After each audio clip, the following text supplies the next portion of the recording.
എൻ്റെ പേര് ജോ എന്നാണ്. പാലായിൽ നിന്നാണ് വരുന്നത്. 21 വർഷമായിട്ട് ഞാൻ യുകെയിലെ സിറ്റിസൺഷിപ്പുള്ള ആളാണ്. എനിക്ക് 2 മക്കളും ഭാര്യയും എല്ലാവരും അവിടെ തന്നെയാണ്. ഞാൻ ആദ്യമായിട്ടാണ് കൃപാസനത്തിൽ വരുന്നത്. കൃപാസനത്തെപ്പറ്റി എനിക്ക് അങ്ങനെ അറിവില്ലായിരുന്നു. അപ്പോൾ ഞാനങ്ങനെയൊക്കെ UK ജീവിച്ചുകൊണ്ടിരിക്കുന്ന സമയത്ത് സുഖമായ ജീവിതം നയിക്കുകയായിരുന്നു. ആവശ്യത്തിന് പണം, എല്ലാ സൗകര്യങ്ങളും നിറഞ്ഞ ഒരു രീതിയിൽ എൻ്റെ ജീവിതം മുമ്പോട്ട് പോവുകയായിരുന്നു. അതുപോലെ തന്നെ നമ്മളപ്പോൾ ദൈവത്തിൽ നിന്നും പണം ഒത്തിരി കയറി വരുമ്പോൾ നമ്മൾ ദൈവത്തിൽ നിന്നും അകലാനുള്ള സാധ്യത ഉണ്ടാവുമായിരുന്നു. UK സംബന്ധിച്ചോളം പറഞ്ഞാൽ അവിടെ യാതൊരുവിധ റിസ്ട്രിക്ഷനും ഇല്ല.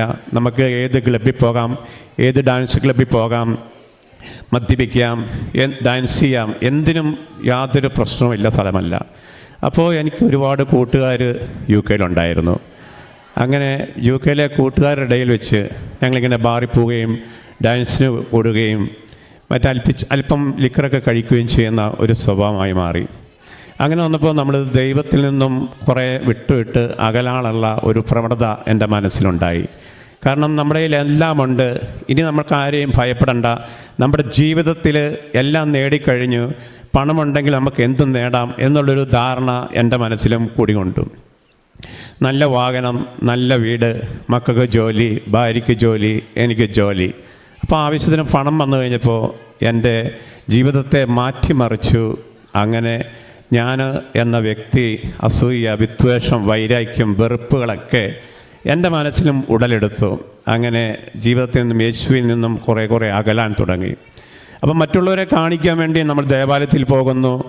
മറ്റുള്ളവർ ഞാൻ ദേവാലയത്തിൽ വരുന്നുണ്ടോ എന്ന് ശ്രദ്ധിക്കുമ്പോൾ ഞാൻ പോയില്ലെങ്കിൽ തെറ്റാണല്ലോ എന്ന് വിചാരിച്ചുകൊണ്ട് അവിടെ ചെന്ന് ചിലപ്പോൾ കുർബാന സ്വീകരിക്കും. യഥാർത്ഥ എൻ്റെ ഹൃദയം പരിശുദ്ധമല്ലായിരുന്നിട്ട് പോലും കർത്താവിനെ ഞാൻ സ്വീകരിക്കുമായിരുന്നു മറ്റുള്ളവരെ കാണിക്കുവാൻ വേണ്ടി. എനിക്കറിയാം ഈ കഴിക്കുന്ന യേശു എൻ്റെ ഹൃദയത്തിലേക്ക് വരുന്നില്ലെന്നും, എന്നാൽ മറ്റുള്ളവരെ കാണിക്കാൻ വേണ്ടിയാണ് ഞാൻ അങ്ങനെയുള്ള പ്രവണതകൾ കാട്ടിക്കൂട്ടിയിരുന്നതും. പക്ഷേ അങ്ങനെ ഇരിക്കുന്ന വർഷങ്ങൾ കടന്നു കഴിഞ്ഞപ്പോൾ സ്നേഹം നിറഞ്ഞ എൻ്റെ യേശു, എനിക്ക് യേശുവിനോട് ഒത്തിരി സ്നേഹമുണ്ട്, പരിശുദ്ധമ്മയെ ഞാൻ സ്നേഹിക്കുന്നുണ്ട്. പക്ഷേ എൻ്റെ പ്രവൃത്തികൾ വിപരീതമായിട്ടായിരുന്നു മുമ്പോട്ട് നീങ്ങിക്കൊണ്ടിരുന്നത്. അങ്ങനെ വർഷങ്ങൾ കടന്നു 8-10 വർഷം കഴിഞ്ഞപ്പോൾ കർത്താവ് എനിക്കൊരു ഗിഫ്റ്റ് തന്നു. ആ ഗിഫ്റ്റ് നിങ്ങളുടെ മുമ്പിൽ പ്രസൻറ്റ് ചെയ്യാൻ വേണ്ടിയാണ് ഞാനിവിടെ വന്നത്. ഞാനങ്ങനെ എൻ്റെ ഓഫീസിൽ വർക്ക് ചെയ്യുന്ന സമയത്ത് എനിക്ക് വല്ലാത്ത യൂറിൻ പാസ് ചെയ്യുന്ന സമയത്ത് വളരെയധികം ബുദ്ധിമുട്ടുണ്ടായി. അപ്പോൾ ഞാൻ എൻ്റെ വൈഫിനോട് പറഞ്ഞു, എനിക്കിങ്ങനെ ഒരു പ്രോബ്ലം ഉണ്ടല്ലോ എന്ന്. അപ്പോൾ അവനോട് പറഞ്ഞു ചൂടായിരിക്കും, അതുകൊണ്ട് ആവശ്യത്തിന് വെള്ളം കുടിക്കാൻ പറഞ്ഞു. ഞാൻ അനുസരിച്ച് വെള്ളം കുടിച്ചിട്ടും ഇതിനൊരു കുറവ് വന്നില്ല. അപ്പോൾ എൻ്റെ വൈഫ് എൻഡോസ്കോപ്പിയുടെ ഹെഡായതുകൊണ്ട് അവിടുത്തെ ഡോക്ടേഴ്സിനോട് പറഞ്ഞു, പെട്ടെന്ന് തന്നെ എനിക്ക് അപ്പോയിൻമെൻറ്റ് കിട്ടി. അവിടുത്തെ ഡോക്ടേഴ്സ് എന്നെ വിളിച്ച് പറഞ്ഞു ചെക്ക് ചെയ്യാമെന്ന് പറഞ്ഞു. അങ്ങനെ എൻ്റെ MRI സ്കാനിങ്ങും കഴിഞ്ഞപ്പോൾ എന്തോ ഒരു പ്രോബ്ലം കാണിക്കുന്നുണ്ടെന്ന് പറഞ്ഞു. അപ്പോൾ ഡോക്ടർ പറഞ്ഞു, വൈഫിനോട് പറഞ്ഞു, എന്തായാലും MRI സ്കാൻ കഴിഞ്ഞല്ലോ, എന്തായാലും നമുക്കൊരു ബയോപ്സി ചെയ്യാമെന്ന് പറഞ്ഞു.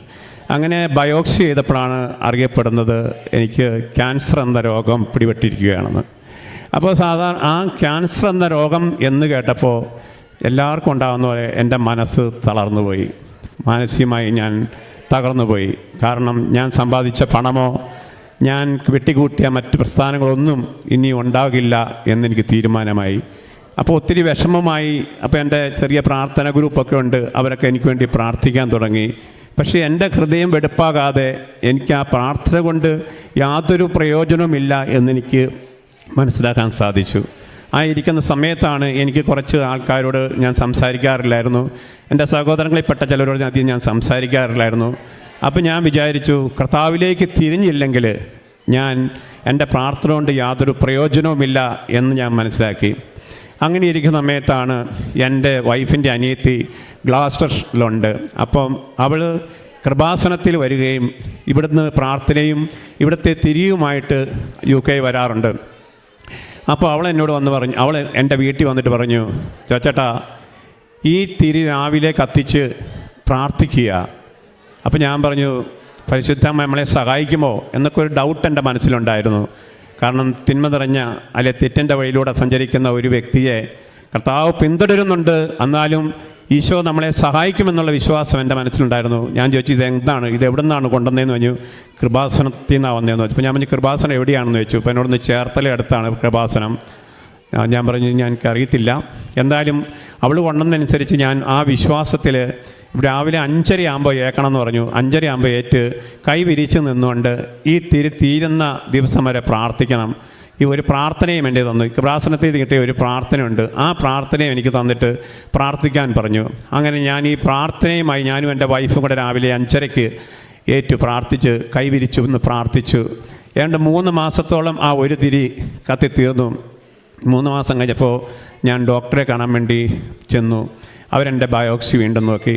ബയോപ്സി നോക്കിക്കഴിഞ്ഞപ്പോൾ വീണ്ടും എൻ്റെ ക്യാൻസറിൻ്റെ പൊസിഷൻ അവിടെ തന്നെ നിൽക്കുന്നുണ്ട്. ഞാൻ പരിശുദ്ധമ്മയോട് പറഞ്ഞു, അമ്മയുടെ അടുത്ത് ഞാൻ ശരണം തേടുന്നു, അമ്മ എന്നോട് കരുണ കാട്ടണമേ എന്ന് പ്രാർത്ഥിച്ചു. അതോടൊപ്പം തന്നെ ഈശോയോട് ഞാൻ പ്രാർത്ഥിക്കാൻ തുടങ്ങി. അപ്പോൾ എനിക്ക് കിട്ടുന്ന മെസ്സേജ്, നിൻ്റെ മനസ്സിൻ്റെ വൈരാഗ്യങ്ങൾ, വെറുപ്പുകൾ, വിദ്വേഷങ്ങൾ, അസൂയ, പൊങ്ങച്ചം, ഇതെല്ലാം നിന്നിൽ നിന്ന് എടുത്തു മാറ്റാതെ നിന്നിലേക്ക് ഞാൻ കിടന്നു വരില്ല എന്ന് യേശു എന്നോട് മന്ത്രിക്കുന്നത് എനിക്ക് മനസ്സിലാക്കാൻ സാധിച്ചു. അന്ന് തുടങ്ങി ഞാൻ തീരുമാനമെടുത്തു, എൻ്റെ പാവങ്ങൾ കൊണ്ട് അമ്മയുടെ മകനെ കുരിശി തറയ്ക്കുകയും ചമ്മട്ടുകൾ അടയ്ക്കപ്പെടുകയും ചെയ്തപ്പോൾ ഈശോ അനുഭവിച്ച വേദനയെപ്പറ്റി ഞാൻ എൻ്റെ മനസ്സിലേക്ക് എങ്ങനെയോ വന്നു കയറിക്കൊണ്ടിരിക്കുകയാണ്.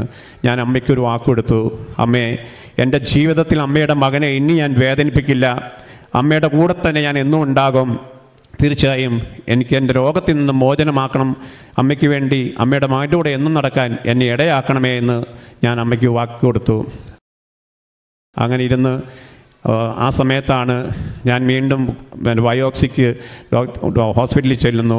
ഹോസ്പിറ്റലിൽ ചെന്ന് 2-3 ബയോപ്സി കഴിഞ്ഞു. എന്നിട്ടും ആ പൊസിഷൻ അവിടെ തന്നെ നിൽക്കുന്നുണ്ടായിരുന്നു.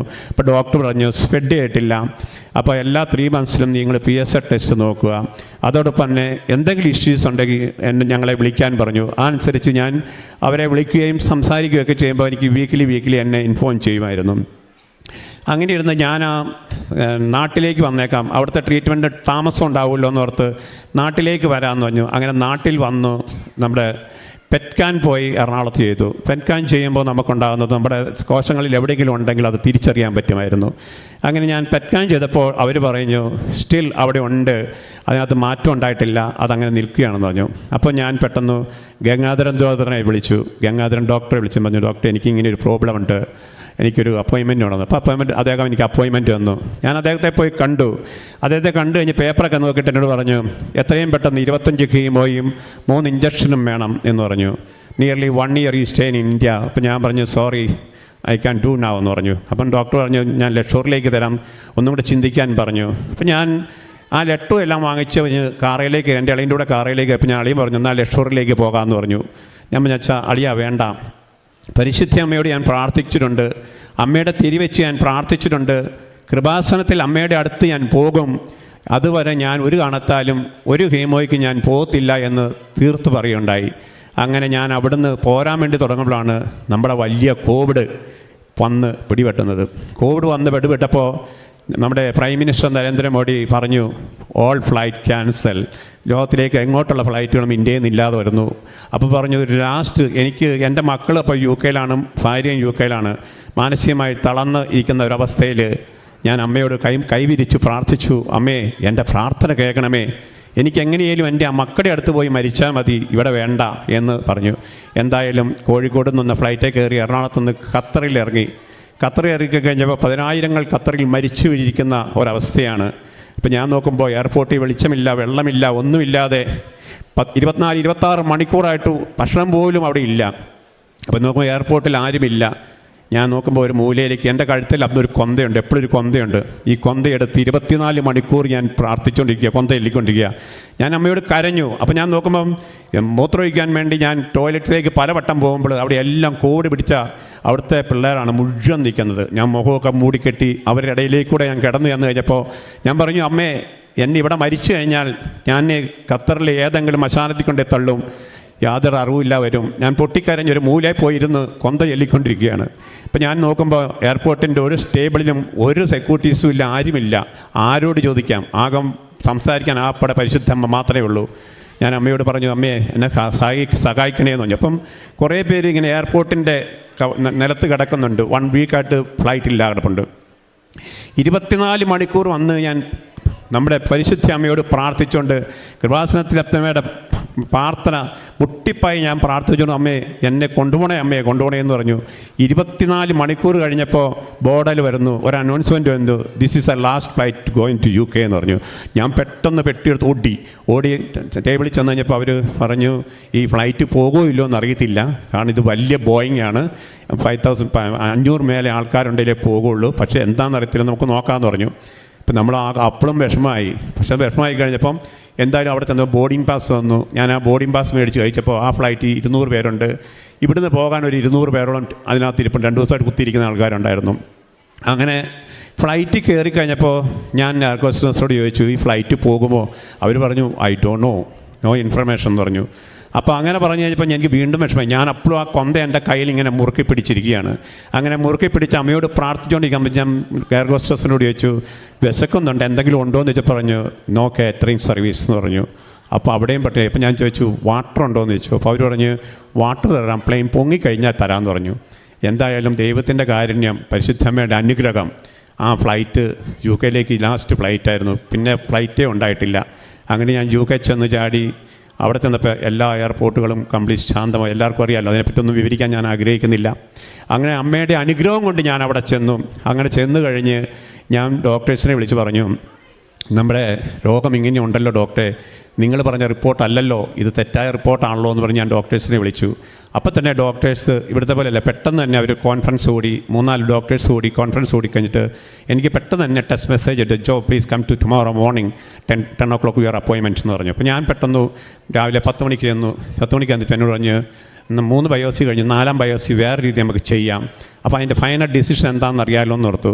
ഞാനപ്പോൾ എൻ്റെ പ്രാർത്ഥന നിരന്തരമായി ഈ തിരി അവളോട് ഞാൻ പറഞ്ഞിട്ട് നിൻ്റെ തിരി ഉണ്ടെങ്കിൽ എനിക്ക് തരണം, അമ്മയോട് പ്രാർത്ഥിക്കാം. അപ്പോൾ ഞാൻ പരിശുദ്ധ അമ്മയുടെ ഒരു വലിയ ഭക്തനായി മാറി. പരിശുദ്ധ അമ്മയോട് ഭയങ്കര സ്നേഹമായി മാറിയിരിക്കുകയാണ്.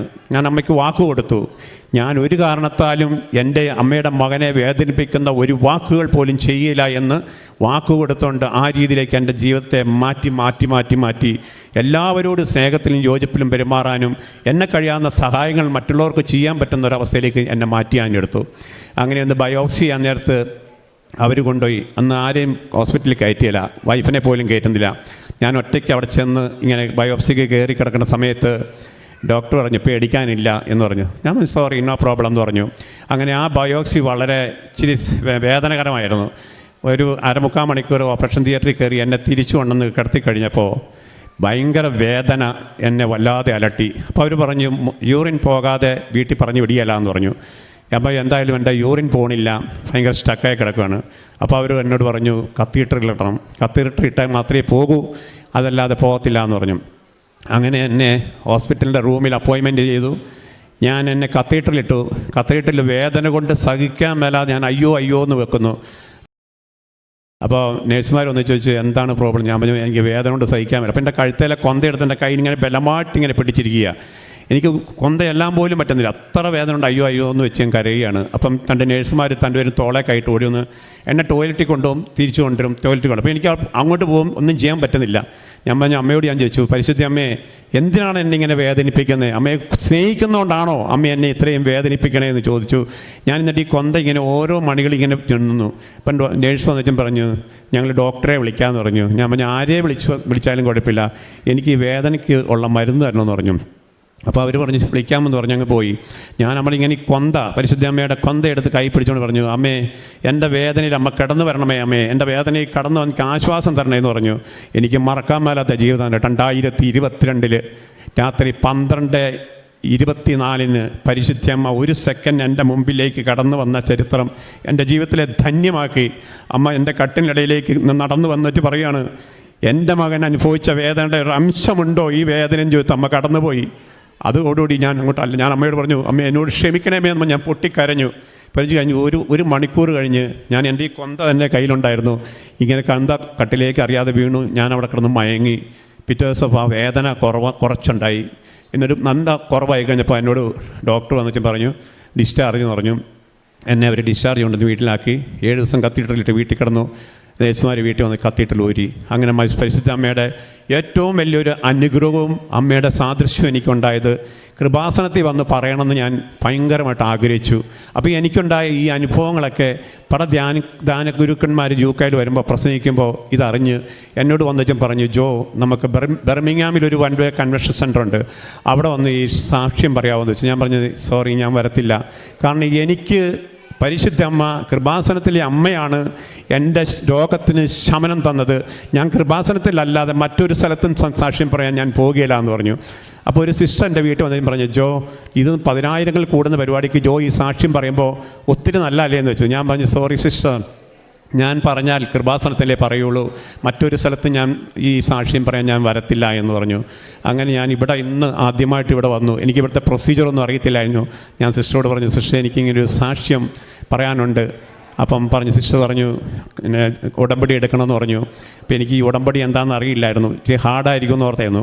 ഞാൻ എന്നായിട്ട് ഉടമ്പടി എടുക്കാൻ വേണ്ടി കയറി മോറി ചെന്നപ്പം പ്രശ്നമില്ലാത്ത കാര്യമാണെന്ന് മനസ്സിലായി. ഞാൻ എല്ലാത്തും സൈൻ ചെയ്തു, അങ്ങനെ ഉടമ്പടി എടുത്തു. ഇന്നു മുതൽ ഞാൻ ഈ ഉടമ്പടിക്ക് അനുസരണമായി മുമ്പോട്ട് ജീവിക്കാനുള്ള എല്ലാ അനുഗ്രഹങ്ങളും ദൈവം എനിക്ക് തരട്ടെ എന്ന് വിശ്വസിക്കുന്നു. ഈ കാര്യം നിങ്ങളോട് പോയി പറയാൻ ഞാൻ ആഗ്രഹിച്ചത്, എനിക്കിപ്പോൾ സ്റ്റില്ലായിട്ട് ഒരുപാട് അസുഖമുണ്ട്. എല്ലാ അസുഖങ്ങളും എൻ്റെ അമ്മ അതിന് പൂർണ്ണമായി തടഞ്ഞു നിർത്തിയിരിക്കുക. ഒരു മൂവ്മെൻറ്റുമില്ല. 5 വർഷമായി ഞാൻ ഒരു മരുന്നും കഴിക്കുന്നില്ല, ഒന്നും കഴിക്കുന്നില്ല. അമ്മ അവിടെ തടഞ്ഞു നിർത്തിയിരിക്കുകയാണ്. ആ സന്തോഷം നിങ്ങളോട് പങ്കുവെക്കാൻ വേണ്ടിയാണ് ഈ വേദിയിൽ ഞാൻ വന്നത്. നിങ്ങളെനിക്ക് വേണ്ടി പ്രാർത്ഥിക്കുക, നല്ലതായിട്ട് മുമ്പോട്ട് പോകാൻ വേണ്ടി പ്രത്യേകം പ്രാർത്ഥിക്കണം. Thank you very much. Bye. പത്രോസ്ലീഹായുടെ 1 ലേഖനം 1:15 തിരുവചനം പറയുന്നു, നിങ്ങളെ വിളിച്ചവൻ പരിശുദ്ധനായിരിക്കുന്നത് പോലെ നിങ്ങളും പരിശുദ്ധരായിരിക്കുവിൻ. എളിമ, ദൈവസ്നേഹം, ഇതൊക്കെയാണ് ഉടമ്പടിയുടെ കൂടുതൽ ഈശോയോട് അടുക്കുവാനുള്ള പുണ്യങ്ങളെങ്കിൽ എങ്ങനെയാണ് ഓരോ വ്യക്തികൾ ആ പുണ്യത്തിൽ വളരുന്നതും തങ്ങൾ ഇതിനു മുമ്പ് ആയിരുന്ന ഒരു ജീവിത സാഹചര്യങ്ങൾ, ആ ജീവിത സാഹചര്യങ്ങളിൽ നിന്ന് പാടെ പറിച്ചു മാറ്റപ്പെട്ട ഒരു ജീവിതത്തിലേക്ക് കടന്നു വരുന്നത്, കൂടുതൽ ഫലം കായ്ക്കുവാനായി വെട്ടിയൊരുക്കുന്ന മുന്തിരിച്ചെടിയുടെ കഥ ഉപമയായി ഈശോ ബൈബിളിൽ പറയുന്നുണ്ട്. അപ്പോൾ കൂടുതൽ കായ്ക്കുവാനായി വെട്ടിയൊരുക്കുന്ന ഓരോ മുന്തിരിച്ചെടികളായിട്ട് പിന്നീട് എങ്ങനെയാണ് തങ്ങളുടെ ജീവിതത്തെ ദൈവത്തിന് വേണ്ടി തന്നെ സമർപ്പിക്കുവാനായിട്ട് പലരും തയ്യാറായി മുമ്പോട്ട് വരുന്നത്, താൻ എങ്ങനെയുള്ള ജീവിതമാണ് നയിച്ചിരുന്നത്, ഒന്നിനും കുറവില്ലാത്ത ഒരു ജീവിതത്തിൽ, കുറവില്ലാത്ത ഒരു രാജ്യത്ത് യഥേഷ്ടം നമുക്ക് ജീവിക്കാൻ പറ്റുന്ന സാഹചര്യങ്ങളിൽ നിന്ന് പിന്നീട് താൻ രോഗഗ്രസ്തനാവുകയും, എന്നാൽ ലാസറിൻ്റെ രോഗത്തെക്കുറിച്ച് അറിയുന്ന ഈശോ പറയുന്നത് ഈ രോഗം മരണകാരണമല്ല എന്നാണ്. അതായത് ഈശോയ്ക്കറിയാം ലാസർ മരിക്കുന്നില്ല, അവനെ ആ മരണം അവൻ്റെ നിത്യതയിലേക്ക്, അതായത് ഈശോ ദൈവം മഹത്വപ്പെടാൻ വേണ്ടിയിട്ടുള്ള ഒരു മരണമാണതെന്നുള്ളത്. അപ്പോൾ ജീവിതത്തിൽ ജോ എന്ന ഈ മകന് തനിക്ക് കിട്ടിയ ഈ രോഗം, ആ രോഗത്തിലൂടെ എങ്ങനെയാണ് ആ മകൻ പിന്നീട് പരിശുദ്ധ അമ്മയെ മുറുകെ പിടിച്ച് കൃപാസനത്തിലെ പ്രത്യക്ഷീകരണ പ്രാർത്ഥന, പിന്നീട് പെങ്ങൾ കൊടുത്ത ഒരു തിരിയും, ഇതുമാത്രമാണ് തൻ്റെ കൈവശമുള്ളത്. എന്നാൽ ഈ മകനും വൈഫും കരങ്ങൾ വിരിച്ചു പിടിച്ച് പ്രാർത്ഥിക്കുകയാണ്, തനിക്ക് വന്ന ഈ ഒരു അസുഖം, അതിൽ നിന്ന് തനിക്ക് മോചനം വേണം. പരിശുദ്ധ അമ്മ ഈ മകനെ സ്വപ്നത്തിൽ വരുന്നു, പരിശുദ്ധ അമ്മയെ കാണുന്നതിനുള്ള ഒരു കൃപ ലഭിക്കുന്നു. അമ്മ ഈ മകനോട് സംസാരിക്കുന്നു. പിന്നീട് എങ്ങനെയാണ് തൻ്റെ ജീവിതത്തിൽ താൻ തന്നെ ഒരു തീരുമാനത്തിലേക്കൊക്കെ വരുന്നത്, തന്നിലുള്ള അതായത് ഉടമ്പടി എടുക്കുന്ന ഓരോ മക്കളും തങ്ങൾ നേരത്തെ ജീവിച്ചിരുന്ന ഒരു ജീവിതമല്ല. അതായത് ജഡിക മനുഷ്യനും ആത്മീയ മനുഷ്യനും, ജഡിക മനുഷ്യൻ്റെ ഒരു ജീവിതമുണ്ട്. ജഡിക മനുഷ്യൻ എന്തൊക്കെ ജഡിക പ്രവണതകൾക്ക് അടിമപ്പെട്ടാണ് ജീവിക്കുന്നത്, ആത്മീയ മനുഷ്യൻ എങ്ങനെയുള്ള വ്യക്തിയാണ്, ഇതെല്ലാം പൗലോസ്ലീഹായുടെ ലേഖനത്തിൽ നാം കൃത്യമായിട്ട് നാം വായിക്കുന്നുണ്ട്, നാം ശ്രമിക്കുന്നുണ്ട്. അങ്ങനെയുള്ള ഒരവസ്ഥയിൽ നിന്ന് ഇന്ന് ഈശോയ്ക്ക് മാത്രം വേണ്ടപ്പെട്ട ഒരു മകനായിട്ട് പരിശുദ്ധ അമ്മ തന്നെ എങ്ങനെ തൻ്റെ രോഗാവസ്ഥയിലും അതുപോലെ തന്നെ കോവിഡിൻ്റെ മൂർധന്യ അവസ്ഥയിൽ തൻ്റെ ഫാമിലിയോടൊപ്പം ആകണമെന്നുള്ള ആ ഒരു ചിന്തയിൽ എല്ലായിടവും ബ്ലോക്കായി കിടക്കുമ്പോൾ 24 മണിക്കൂറും നമുക്ക് പ്രാർത്ഥിക്കുവാനും സംസാരിക്കുവാനും തനിക്കുള്ളത് പരിശുദ്ധ അമ്മ മാത്രമായിരുന്നു. വേറെ ആരും അവിടെ എങ്ങുമില്ല. അമ്മയോട് പ്രാർത്ഥിച്ചുകൊണ്ട് 24 മണിക്കൂറുകൾ കഴിക്കുമ്പോൾ അവിടെ എങ്ങനെ പെട്ടെന്ന് ഒരു ഫ്ലൈറ്റ് തയ്യാറാകുന്നു. അങ്ങനെ അമ്മ ഉടനടിയാണ് നമുക്ക് വേണ്ടിയിട്ട് കാര്യങ്ങൾ ചെയ്യുക. നാം അല്പം താമസിച്ചു പോയാലും, നമ്മുടെ ജീവിതത്തിൽ പലതിനും താമസം നേരിട്ടാലും അമ്മ നമുക്ക് വേണ്ടിയിട്ട് എല്ലാം പ്രവർത്തിക്കുന്ന ഒരു ശക്തിയായി നമ്മോടൊപ്പമുണ്ട് എന്നുള്ളത് തന്നെയാണ് നമുക്ക് മനസ്സിലാവുക. അങ്ങനെ തൻ്റെ ജീവിതത്തിൽ കിട്ടിയ കൃപകൾക്ക് ഈ മകൻ സാക്ഷ്യം പറയുമ്പോൾ, ജോബിനെ പോലെ ദൈവം തന്നു, ദൈവം എടുത്തു, ദൈവത്തിൻ്റെ നാമം മഹത്വപ്പെടട്ടെ, ആ ഒരു ചിന്തയിലും ബോധ്യത്തിലും നിന്ന് സാക്ഷ്യം പറയുന്ന ഈ മകനോടൊപ്പം ഇനി അമ്മയെ പിരിഞ്ഞൊരു ജീവിതമില്ലെന്നും 5 വർഷമായിട്ട് അമ്മ തൻ്റെ രോഗങ്ങളെല്ലാം തനിക്ക് വേണ്ടിയിട്ട് അമ്മ ഏറ്റെടുത്തു. അമ്മയെല്ലാം സ്റ്റോപ്പ് ചെയ്തിരിക്കുകയാണ്. ഇപ്പോൾ താൻ ഒരു മെഡിസിനും കഴിക്കുന്നില്ല. താൻ പൂർണ്ണ ആരോഗ്യവാനായിട്ട് തൻ്റെ ജോലികൾ പൂർവാധികം ഉത്സാഹത്തോടെ ചെയ്യുന്നു എന്ന് പറയുന്ന ഈ മകനോടൊപ്പം നമുക്കും കരങ്ങളടിച്ച് ഈശോയ്ക്കും അമ്മയ്ക്കും നന്ദി പറയാം.